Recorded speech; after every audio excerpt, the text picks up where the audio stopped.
Welcome to It's All Geek to Me, a podcast where two friends experience popular nerdy franchises for the first time.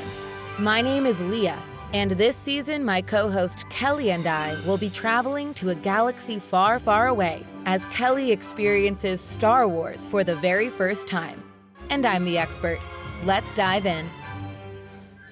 And we're back. Yay. My favorite thing to say when we start these episodes. With more Star Wars. Yes, we have finally started the prequel trilogy. Yay. And today we watched the first 40 minutes of Star Wars Episode 1, The Phantom Menace. Yeah, my least favorite Star Wars of all time. Who's excited? Really? Of all time? Wow. I have to say, just the first 40 minutes I thought were more interesting than the beginning of episode 4. I mean, I think that it has a lot of visual interest. You know, in this one, there's a little bit more star power. We've got a lot of recognizable actors. Though at the time, like certain actors, I don't know if they were recognizable, but like Ewan McGregor, we've got Liam Neeson, you know, like I just think that shows the power that Star Wars has. And at this point, these came out in the 2000s. We hadn't had a Star Wars in our lifetime. The last Star Wars that came out was in the 80s. So it was definitely really exciting, I think, for the fans to get this movie. But me, personally, not the biggest fan of this movie. Oh boy. Well, let's dive in and find out why. I have to say, this was difficult note-taking because nobody was named in almost this entire section. And the subtitles didn't say the names either. The subtitles didn't say the names. And also, I have to say, subtitles very unhelpful for a certain part of this section because they just wrote down verbatim what the characters were saying and did not translate it. And I was struggling. But we'll talk about that. So let's just dive in from the beginning. We've got our classic A Long, Long Time Ago in a Galaxy Far, Far Away. And I have to tell you, my heart started racing a little bit. In excitement? Yeah, I don't know. Like now I've only seen the original trilogy now, but I got that feeling of anticipation when it started. Yeah, now that you're a bona fide Star Wart, you are excited. I am a wart now.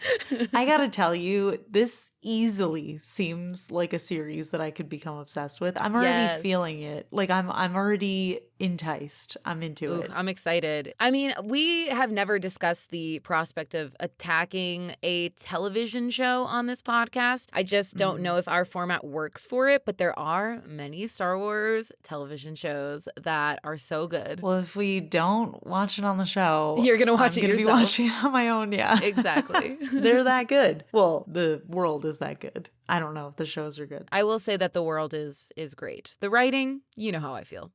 Oh boy. So we start off with the opening crawl and we learn that there's some turmoil in the Galactic Republic and there's some issues with taxation of the trade routes, and there's one planet, Naboo, where the trade emphasis on the second syllable. Naboo, where the Trade Federation has stopped all trading, I guess. And we know that 2 Jedi Knights have been secretly dispatched to settle the conflict. So that is where we begin the episode. And I guess to explain it to you a little bit, so like the way that in episodes 4, 5, and 6, the Galactic Empire was sort of the ruling body of the universe, the Republic in these films is what's leading the universe. Okay, got it. So we start off with some hooded guy who I initially assumed was evil because he was a hooded guy. And he is boarding a big ship. Presumably he is the ambassador, one of the ambassadors that's coming onto this ship. You know what? This is where it starts to get confusing because I was like, what do I even write down? They approached a ship. They asked to board the ship. Some alien guy was like, it's perfectly legal what we're doing. And then they board the ship. So that's all I got.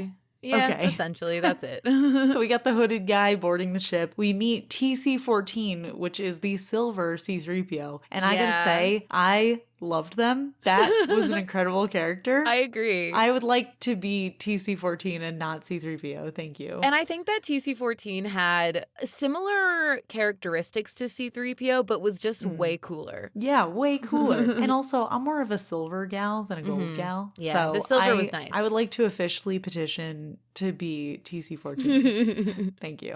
Okay. So we've got the two guys. The one guy takes off his hood, and we find out that he is a young Obi-Wan, aka Obi. Obi-Wan, were you excited? I was so excited. And then the other guy, I was like, this guy looks so familiar. And then at one point, I literally jumped out of my chair, and I was like, is that Liam Neeson? That is, isn't it? Yes, it is. And just to clarify now, they do say his name at some point, but this guy's name is Qui-Gon Jinn, but Qui-Gon is what he's known as. Yeah, really easy to remember, Qui-Gon. Yes, of course. So I didn't hear his name for the first, I think, 30 minutes of this section. So I just wrote Liam over and over again. If you call him Liam, people will know who you're talking about. Okay, cool. Also, funny little side story. I'm a Twitch streamer, and we've been talking about Star Wars a little bit in my streams, but last night we were talking about some like Stephen King movies, and Ewan McGregor, who plays young Obi-Wan, was in one of the movies we were talking about, and one of my community members wrote in the chat, Obi was so good in that movie, and I died. I thought that was so funny that they called him Obi. And obviously they were listening to the podcast. So the Obi train has left the station. It's going full speed, and I guess I'm on board now. I am 100% the conductor of this train, and I love it. I'm sitting in the caboose, but I'm on the train now. There you go. So they come aboard this ship that clearly belongs to the Trade Federation. Maybe it's not that clear. Yeah,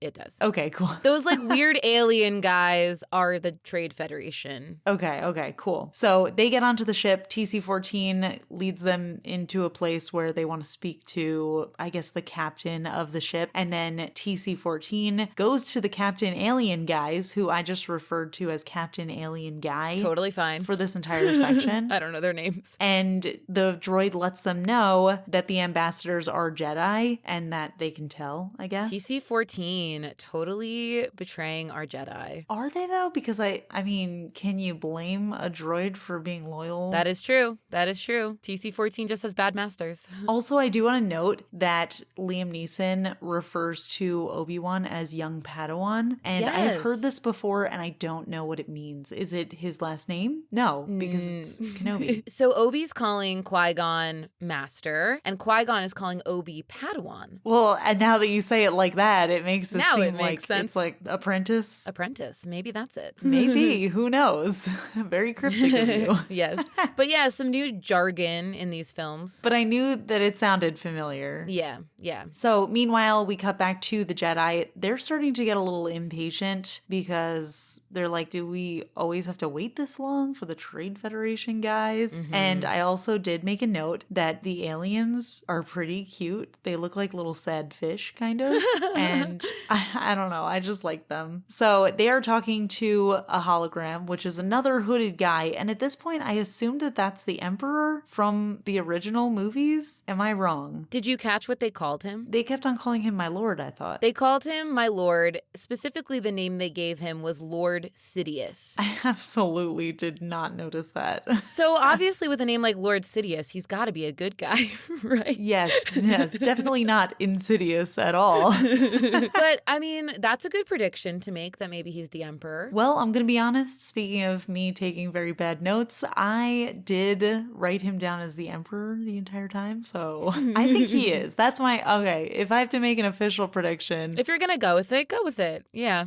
That's the Emperor for sure. All right. Same lower face area. Although, I mean, it's a pretty generic face area. Yeah. Well, we'll write it in the books as Kelly's first official prediction that Lord Sidious is the Emperor. Very, very Sidious of him. So the very cute alien captains are telling Lord Sidious that they need to cancel their plan because the Jedi are here. And Sidious, what a great name. I love that. It is a good name. Tells them, no, we need to accelerate our plan. Let's kill the Jedi. So then we get a quick cut of the people who are piloting the ship for the Jedi. And they're like, oh no, blasters or something. And something comes out and just shoots and kills them. Totally explodes their ship. Yep.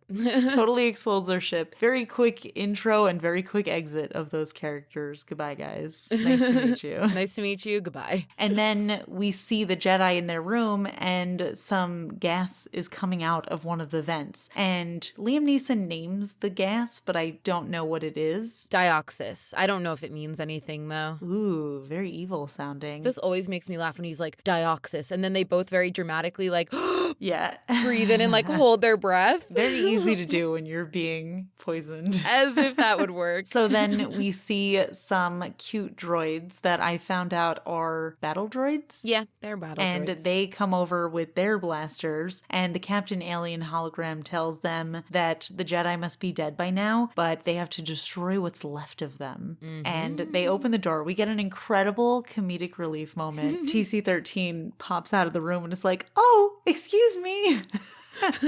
Absolutely incredible. That was like what made me think of C-3PO. Yeah, 100%, 100%. And this room is just full of smoke and gas. And then we see these two lightsabers glowing. Oh, so good. The droids are like, uh-oh. And then a battle ensues. And the music here is like the very specific Star Wars theme, like the da-na-na-na-na-na. We get some of that, which is nice. It actually happened a couple of times in this section. I think every time they pull out their lightsabers and start battling, that theme music goes off. So we know they're the good guys for now. Yeah. Yep. For now. What?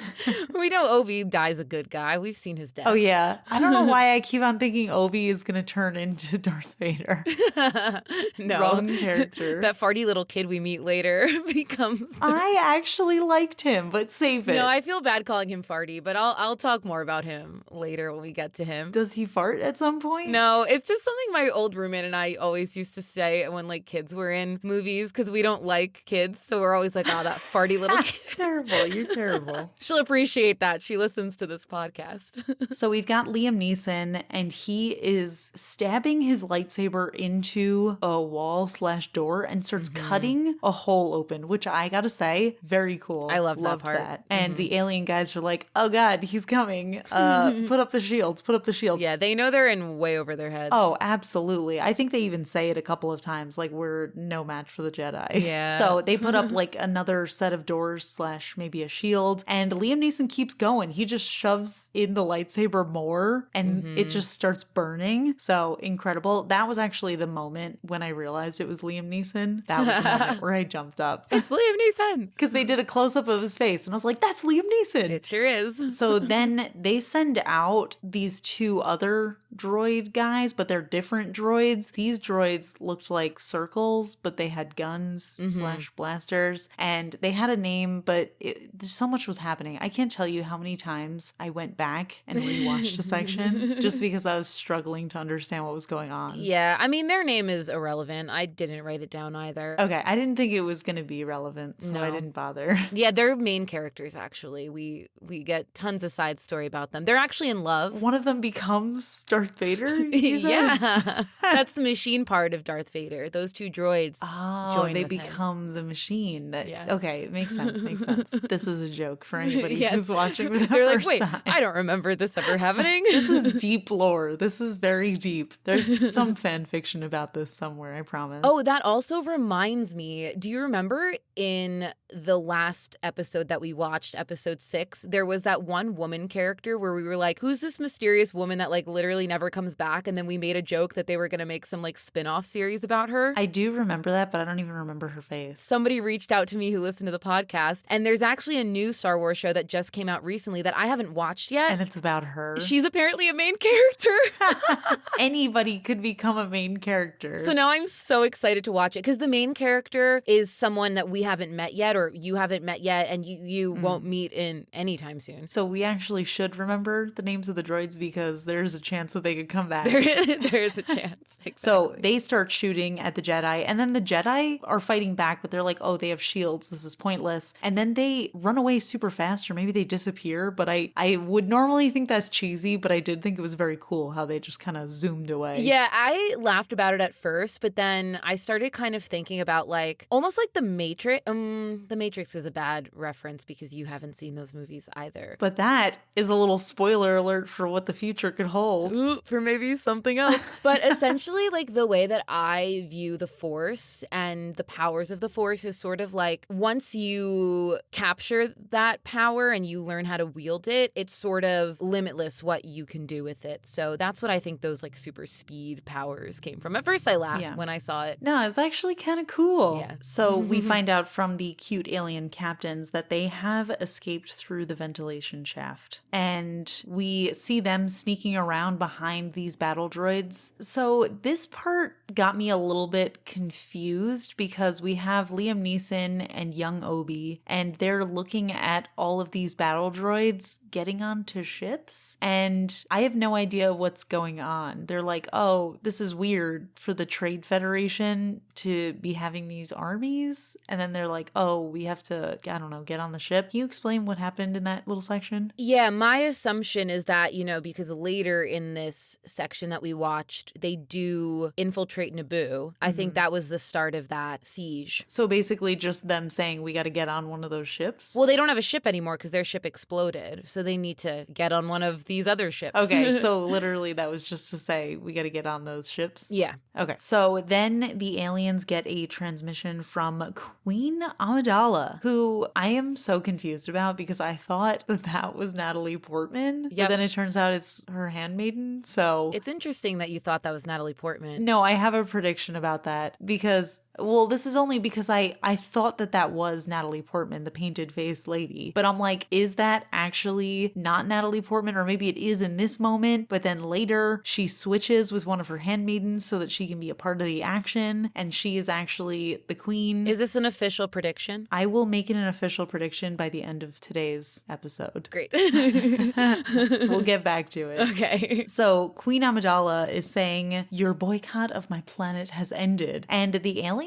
are being so rude to her. Like, they're just being very condescending, and they're like, oh, we weren't aware of our failure. And she's like, actually, the Senate is on my side, and they hate you guys. And the aliens are like, well, everything we're doing is perfectly legal. And they're just going back and forth. And it's really not a productive conversation, to be honest. But I will say, Queen Amidala was not cowed by them, and I appreciate that. Yeah, I agree with that. They basically were trying to make her feel like she was losing, and she was not falling for it. She's like, nope, not me. And she does say the ambassadors are there, and the alien is like, oh, what ambassadors? Nobody's here. So she is not falling for it. She knows something's going on. And then we cut to her with her council, and there's a hologram guy there, and he's like, what do you mean there's no ambassadors there? There gotta be ambassadors there. That guy his name is Senator Palpatine. We'll see more of him later. Ooh, I've heard that name before. I believe it was the only time we saw him in this section, which makes him seem like he's not an important character, but we will see more of him later. The name sounds familiar, so yeah. I'll assume if I recognize the name, then it's somebody who's coming back. Well, I have someone in my Twitch streams whose username is Palpatine, so you've probably been seeing that. Why. Yeah, that's probably why you've been seeing it recently. Well, anyway, the transmission actually cuts out. It kind of short circuits and stops, and the council people are not for it, and they're like, that could only mean invasion. And the queen is arguing with them a little bit. She doesn't want to go to war. She cares about her people. But we also see that these ships are starting to land on her planet of Naboo, and the droids are coming out. They got their blasters. The aliens FaceTime one of the droids, presumably the main droid. So I'm just going to call it FaceTime, because that's really what it is. It's just futuristic FaceTime. And they said that they can't find the Jedi anywhere, and they might be on one of the ships with the battle droids, and the main droid guy says, if they're there, we'll find them. So they're looking for the Jedi. But the alien guy knows that this is going to be trouble, so he says, use caution, these Jedi are not to be underestimated, which is very true. These guys are powerful. Yeah. And I have to say, what a stark difference between seeing these two. I have to assume that they're masters because they are incredible at their craft. Seeing them fight and use their powers is so different from how we saw Luke use his. Yeah. And I just think it's very impressive. It's very cool. I mean, this is the time of the Jedi regime. Like, the Jedi are strong and powerful at this point. They haven't been put into hiding yet. They're still well known around the galaxy as defenders of the peace. Because something happens a little bit later that made me think that maybe they were not in their prime at this moment. No, they definitely are. Okay, that makes sense because, yeah, they're definitely feared and respected, which I appreciate. Very cool. Yes. So then out of the ships come other big ships. I don't know what any of these things are called. There's like these big monster ships that come out and they're like moving through the forest. Animals are running away. There's like stampedes going on. And Liam Neeson is running along with them. And I spy a familiar character. Oh. I didn't know his name and it sounded somewhat familiar. Although I think I might have thought that Jabba the Hutt was Jar Jar Binks. Those names are very similar. Similar, yeah. So we find out pretty quickly that that's Jar Jar Binks, and he is just screaming and being scared, and Liam's like, get out of the way, get out of the way. And then Jar Jar Binks, I guess, jumps onto him and like clings to him, and Liam drops them both. The ship passes overhead, and I immediately wrote down, oh my God, another crazy voice character. His voice is wild. Absolutely wild. And this is a character that's actually extremely divisive amongst the Star Wars community for a lot of reasons, but I don't really know if it's necessarily our place to talk about on this podcast, specifically because the actor who portrayed Jar Jar Binks, Ahmed Best, did go through mental health struggles after these movies came out and because of the backlash that this character received. So because of that, and out of respect for him and out of respect for people dealing with mental health struggles, I think it's best for us to just leave it at that. And there is a lot more information online if you want to learn more.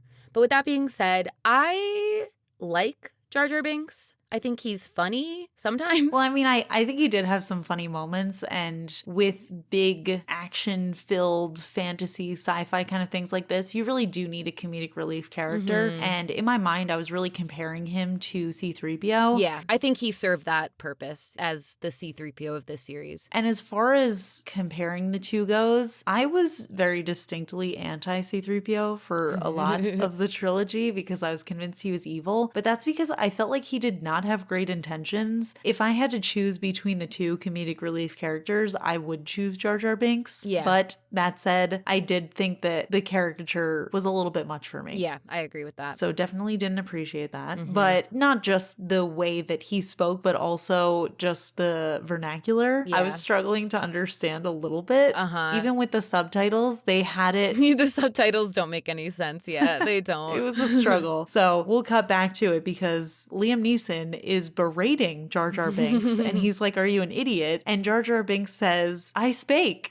Which annoyed me to no end. Even the subtitles were spelled S-P-A-K-E. What is that? No, why would you write it like that? You have to use context clues to understand Jar Jar.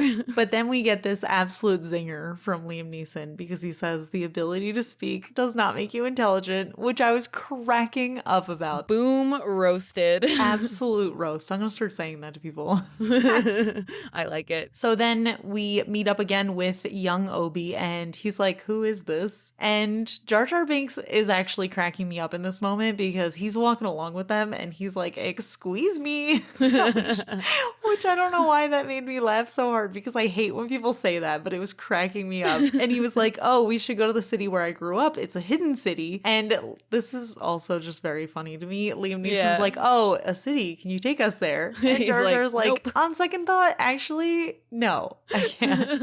I actually had to pause it to laugh for a minute because I have this problem. This is a total aside, but I have this problem that when I laugh really hard, my eyes close. Growing up, notoriously, we always had to pause on TV or movies when something funny was happening because I would be laughing so hard that I could not see the screen anymore. Oh my God. This was a moment where I was just cackling and I had to pause. So that's a little fun fact about me. Funny. I like that. So then Jar Jar Binks is like, I actually forgot, but I was banished. So we can't go there. Just like a casual banishment, Oops, you know, forgot, no big deal. And Obi is like, you're going to be killed by these evil droids. And he gave a very graphic description of how he would be killed. And he's like, well, it's your choice. And Jar Jar's like, you know what? I'll take you to my city. I think that sounds fine. I love how they strong-armed him. It was impressive. Yeah, and it was also very funny. And then he's like, don't expect a warm welcome. They're not a fan of outsiders. And then he takes them to a body of water and he dives in. And then, very cool, we see the Jedi have little mouthpieces that allow them to breathe underwater, which is just a fun little detail. I like that they don't get into it. It's just like something they have. Yeah, like a that's little just gadget. something they have. Yeah, I like that too. Also, I don't know if you caught the name, but the city is Gungan City, and Jar Jar Binks Binks and his people are the Gungans. You know, in this world, they really make it both easy and hard. One, because they never say the names of things, but two, because the people, the cities, and the planets all seem to have the same name.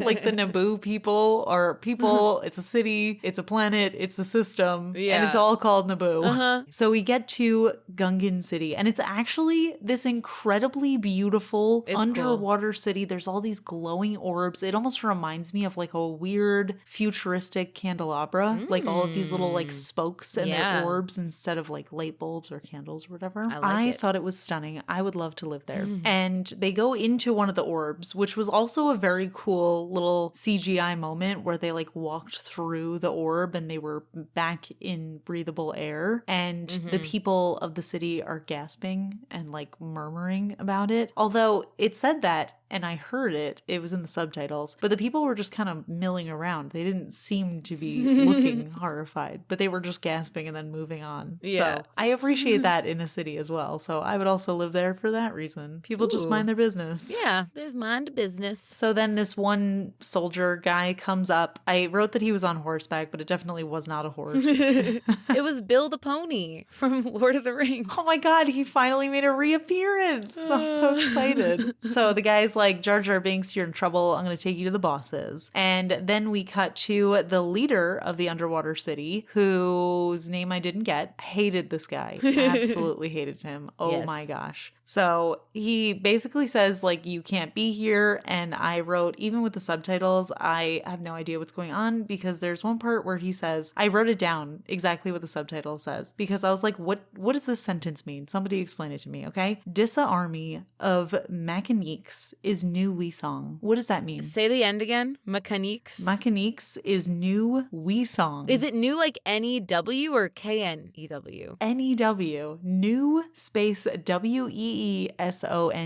New Weesong. I don't know. I'd say for the most part, I can understand the Gungans, but there is a few lines like that one going over my head. I went back 3 times because I was like, maybe if I don't look at the subtitles, I'll understand what he's saying just from like with an accent. I could not get it. I could not understand what does new Weesong mean? I have no idea. And then the way Liam Neeson responds, it doesn't make sense with any of the things I could have guessed. So then Liam Neeson says that the droid army is going to attack Naboo and that they need to be warned. And the guy says that they don't like Naboo because they think they're so smart and important. And Obi starts arguing with him and he's like, it's a symbiotic relationship. If they take control of the surface, they'll take control of you guys too. And this guy is like, no, I'm not interested. And he keeps on doing this like raspberry blowing thing where he's like rumbling and he's like, I can't even do it.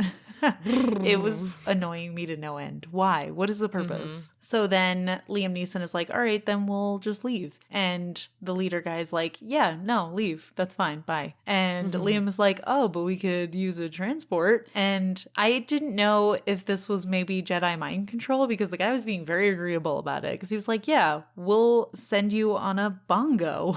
And he was like, okay. And he says the fastest way to Naboo is through the planet's core, which I have a bone to pick about this. We'll talk about it though. Okay. And so they're like, all right, we'll leave in peace. So they start walking out and Jar Jar Binks is like, dude, they're setting you up. This is a bad idea. The planet's core is trouble. And Liam is like, you know, we need help navigating. What are you guys going to do with Jar Jar Binks? And I actually did not fully understand what they were saying they were going to do to Jar Jar. They basically just said they were going to punish him. And then he says that according to the rules, Jar Jar Binks owes him a life debt. The rules. Whatever the rules are. He was just saying some dumb stuff. Yeah, he was making something up. There's no rule. And then the leader starts blubbering and raspberrying again, and he's like, all right, fine, take him. So then they go into this underwater ship thing. It leads them out of the city and through the water. And another great comedic relief. See, this to me is funnier than the C-3PO comedic relief. But Obi is like, why were you banished? And Jar Jar's like, cause I'm clumsy, you know. Oh, there's a fish.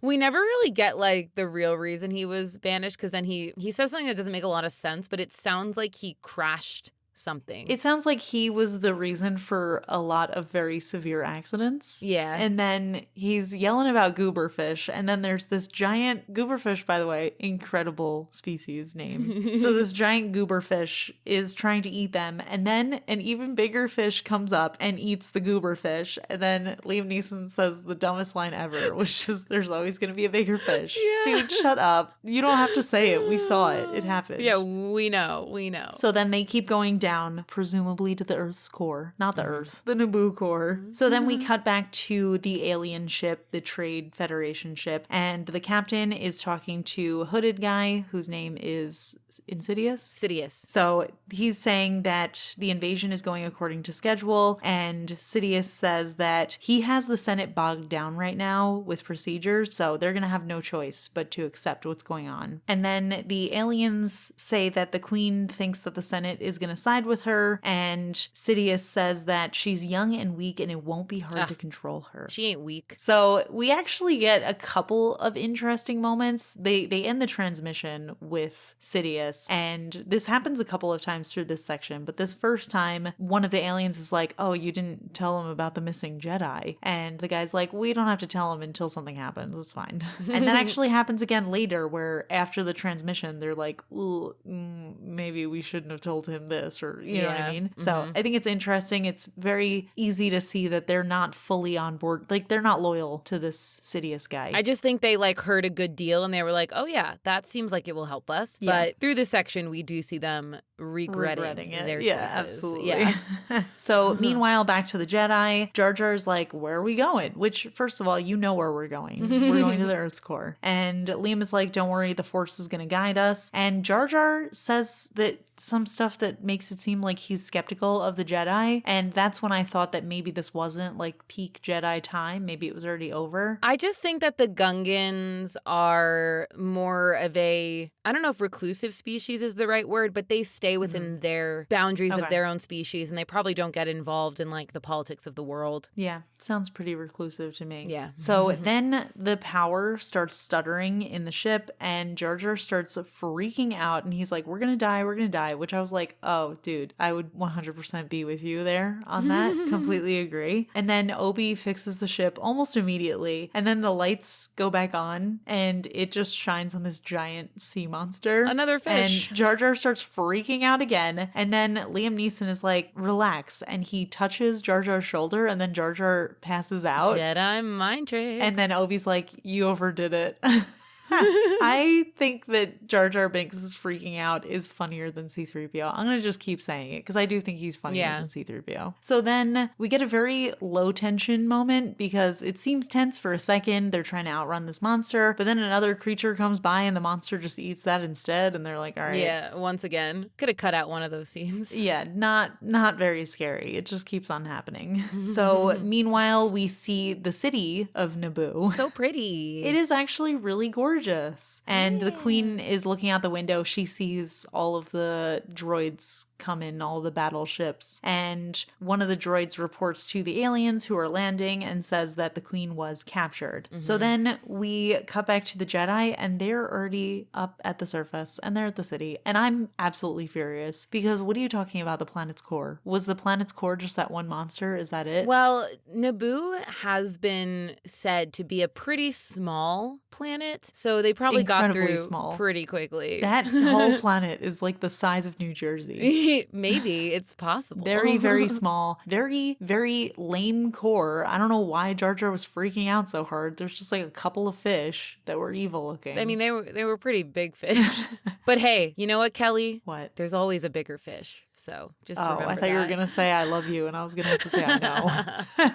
So then we cut back to the alien guy. He's walking with the Queen. And I have to also mention that the Queen's fashion, incredible. Love her style, love her vibe. Even when she was looking out the window, she had a different vibe, which actually leads me to my first official prediction. Actually, is this my second? It might be. It's your second. Your first was that Sidious is the Emperor. Oh, yeah. Sidious, definitely the Emperor. The Queen manages to change very quickly into a very fashionable feathery outfit from her usual fashionable red glowy outfit. Because when she is being captured by the alien guys, she's wearing a totally different fit, and it hasn't been that much time. So I am officially predicting that she switched places with one of her handmaidens. It must have been at that point, because I can't imagine another point when that happens. Because Padmé is most definitely the queen. Okay, official prediction. Padmé is the queen, and she switches out with her handmaidens. Yes, that's what I think. So they have a conversation that I, again, didn't fully understand just because I don't really know the politics, but I think the gist of it is that the alien is saying you have to sign this treaty to legitimize us taking over your planet, and the queen is like, no. I'm not going to do that. And he's like, oh, but you'll cooperate. Don't worry. Yeah. And she's like, no, I won't. Yeah, that's it. You got it. Cool. So then we see the Jedi. They're sneaking around following the droids that are leading the queen. And then they jump out. They fight. They destroy them all. And then we're left with the queen and all of her people. So then Liam introduces himself and he says, I'm the ambassador. Some guy who's with the queen is like, well, your negotiations failed, so you suck.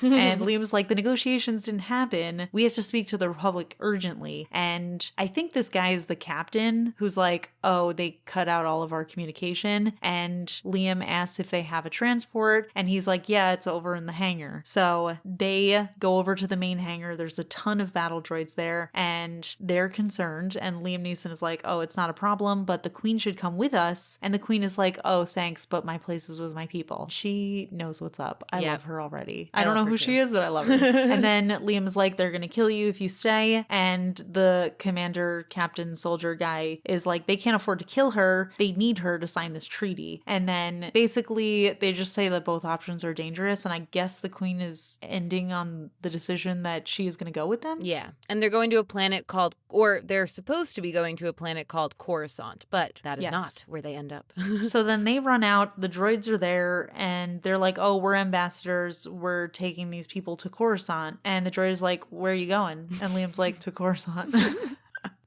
Another incredible moment. And then the droid is like, does not compute. Oh, wait, actually, you're under arrest. And then they start shooting.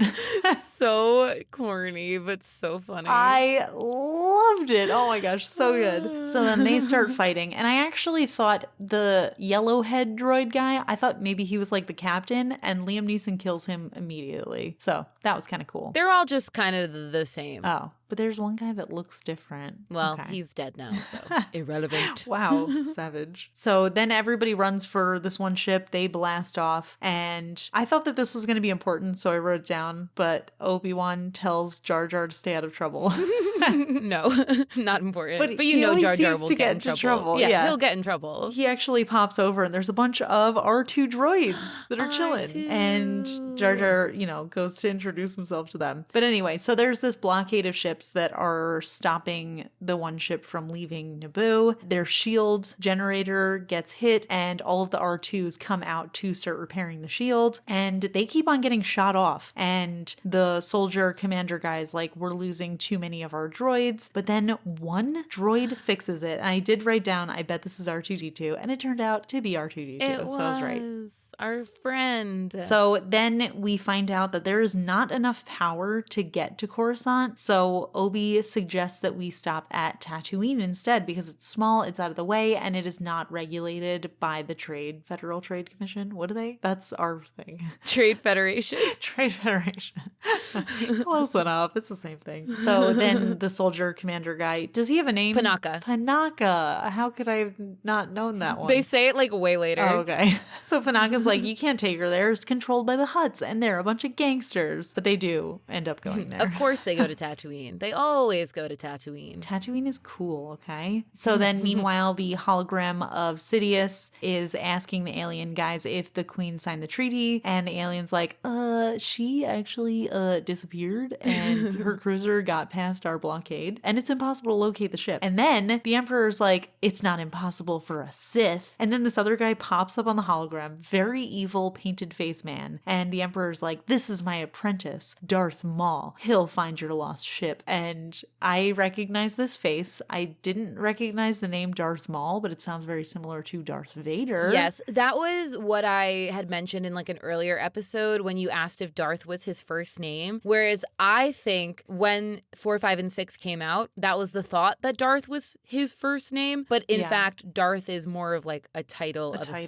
Sith. Well, I think Darth Maul looks very cool, very evil. I have seen his face before on Halloween costumes, so I have to assume that he's going to be a big baddie. I love Darth So then Maul. the transmission ends, and then we get another moment of the aliens being like, this was a bad idea. We shouldn't have done this. That's when I started feeling bad for them. Yeah, same, especially because they're just like cute little sad fish looking guys. And I just think they're cute. Yeah, they just made a mistake. I have to say, a lot of cute creatures. I guess not like by a lot of standards, but the alien guys are cute. And I think the little battle droids are cute because they're just like little skinny grasshopper looking droids. And I like them. So then we cut back to the ship where the Queen is being introduced to this lovely R2 who saved everybody's lives. And he is introduced as R2-D2! Yay! So then the Queen is like, my servant Padmé will clean him up. So she sends Padmé off to clean her up. And then she addresses the Jedi, and Liam tells her that they're going to go to Tatooine. And the captain is like, I think it's actually a bad idea. I just want to go ahead and put that out there. And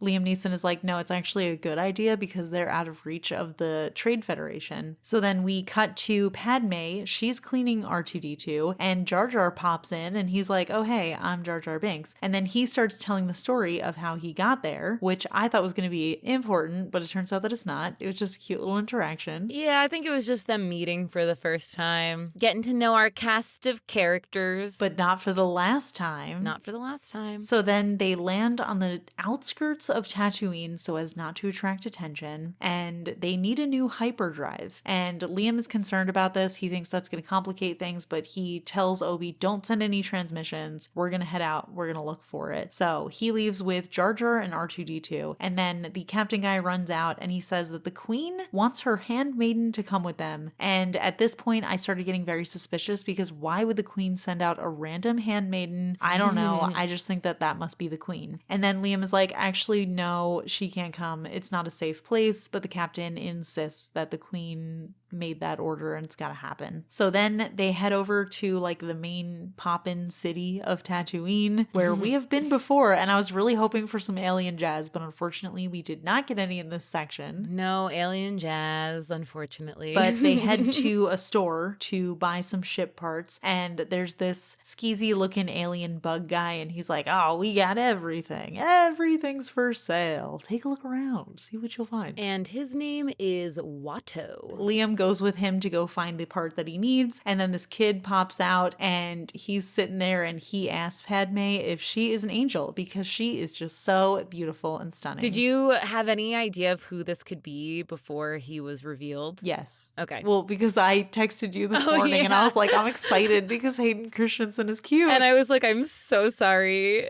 He's not in this movie. So I did know. So that was just a mild spoiler. But I don't think it counts as a spoiler. But I did know that that was going to be Anakin. And I was like, oh man. But you know what? I thought he was like a cute little kid. As I said before, me calling him a farty little kid is just what I call every kid that shows up in a movie. Got it from my old roommate. I think that's fair. But this kid is wise beyond his years. This poor kid, though, the actor, I feel like when you're a child actor, it can go one of two ways. Either in school you are, cool, really popular, or you are heavily bullied. And this kid was heavily bullied. No way. Yeah, he was treated really badly. Man, that's sad. I was actually thinking when I was watching his scenes, I normally also struggle with watching children.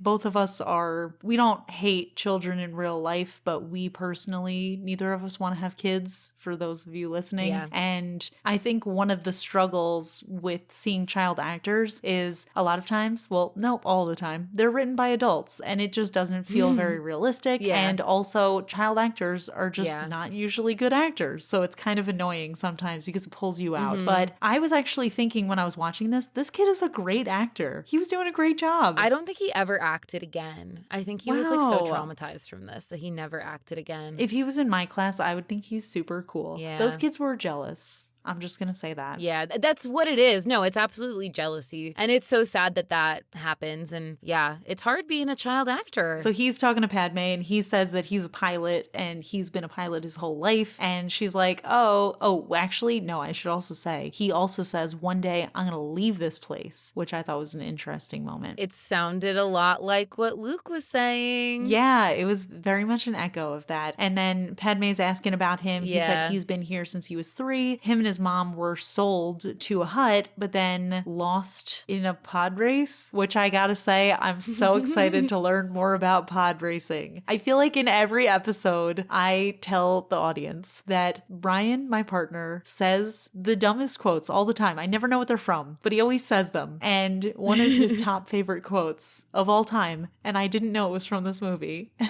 is, now this is pod racing. And he says it all the time, and I'm very eager to find out when that moment happens. Again, when Kelly was texting me this morning, she was like, you ready, pod racer? And I texted back, I was like, pod racing? How do you know what pod racing is? Because Ryan revealed this morning or last night that the pod racing quote was from Star Wars. So Ryan pretends that he hasn't seen any of these movies, and then he'll be like, looks like meat's back on the menu, boys. And I'm like, wait, how do you know that quote? So I think Ryan is secretly a nerd, and he has watched all of these movies and memorized all of these quotes. He's just not telling you. Yeah. So anyway, he says all this stuff, and Padme is like, oh, you're a slave? And he's like, no, I'm a person, and my name is Anakin. Ooh, I just got chills from saying that. I love that. It was good. I know. I got chills too when he said it. And then meanwhile, Jar Jar's just breaking stuff in the background.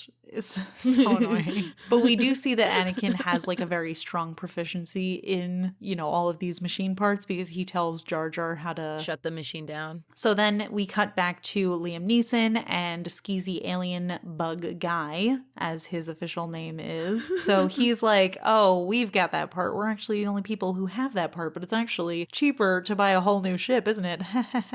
And Liam is like, well, I have 20,000 Republic credits. And the alien's like, oh no, those are no good here. And then another great moment, Liam is like, oh, the credits will be fine. And he waves his arm and the bug is like, no, they won't be. And he does it again and he waves his arm and he's like, the credit is fine. And the bug is like, no, it won't. What do you think? You're a Jedi? Stop waving your hand in front of me. I'm a bug. No, actually, he says, I'm a Toydarian and mind tricks don't work on me. And then he says, well, nobody else has that hyperdrive. So if you can't pay me real money, you're out of luck. He doesn't say all those words, but he basically implies it. Yeah, that they're not going to get it from anywhere but him. So then Liam leaves and he takes everybody with him. And then we get a cute little interaction between Padme and Anakin. And he's like, it was nice meeting you. And she's like, it was nice meeting you too. But they say it in like a cuter way. Like, it was nice to have met you, beautiful angel. I don't know. Something like that. So then Liam calms young Obi and he asks if they have anything on the ship. And Obi's like, maybe the Queen's wardrobe, but I don't think it's enough to barter with. And then Liam is like, all right, I'll check back later. And I thought at this point that he must have had a plan, but he doesn't. So then Jar Jar Binks is licking some meats that a street vendor has laying out. They look like little frogs. And he's getting into trouble. And he, I don't know, spits it out and it lands in some guy's food, and then the guy starts, threatening him. It's a whole dumb situation. But then the whole point is to say Anakin comes over and he's talking to the alien guy and he's like, this guy's a baddie and you probably don't want to mess with him because he'll kill you before you lose to me in the next pod race, which again, very excited to hear about pod racing. And that guy's name is Sebulba. We will see him again in the pod race. Ooh, oh, is this pod racing? This is pod racing. So he does manage to scare off Sebulba. And then Anakin is like following the Jedi crew around and he's buying some stuff. I don't really understand why he just like joined their crew and they're fine with it. And then he's buying some stuff from an old lady and she's like, a sandstorm's coming, you better get home. And Anakin asks the Jedi if they have shelter nearby. And Padme is like, oh, we've got a ship. It's on the outskirts. And Anakin is like, oh no, you're not going to make it in time. The sandstorms are super dangerous. And we already see the sand starts kicking up. So he's like, I'll take you to my place. So then they go to his house and he introduces them to his mom and we don't get to see anything of her because then he's like, oh, Padme, let me show you C-3PO, which very exciting moment. Exciting to know that Anakin Skywalker made C-3PO? The Force works in mysterious ways. He's such a proficient little kid, but it's not a finished droid. It's an unfinished droid, but he also says, by the way, that he is building a pod racer as well. And then he turns on C-3PO to show Padme and impress her because she's a pretty lady. She's a pretty angel. And then we get a very exciting interaction where C-3PO and R2-D2 meet for the first time. And C-3PO is like, nice to meet you. And R2-D2 is like, you're naked. My parts are showing. So then we cut to the Queen, and she gets a transmission from some guy who was with her originally. And he says that the death toll is catastrophic and she has to come back. And Obi-Wan is like, no, it's a trick. Don't answer. Don't say anything. Don't do anything. And then he comes Liam Neeson, and he's like, what if this is real? And Liam Neeson is like, no, it's definitely a trick, but we are running out of time. And then we cut to a very short little moment. This is our last scene of this section where Sidious is walking with his apprentice Darth Maul. And I had a lot of thoughts in this moment because this guy is for sure the future emperor if he's not the emperor right now, because he sounds and looks exactly like him. Yeah, and like in this scene, it's scary because somehow they know that they're on Tatooine, and Sidious is sending Maul to Tatooine. And Maul is actually a very dangerous looking guy. You couldn't tell from the original hologram that we saw him in earlier in the section because it was all blue, but his face is all painted black and red, and he's got like a very ominous sounding voice. Very cool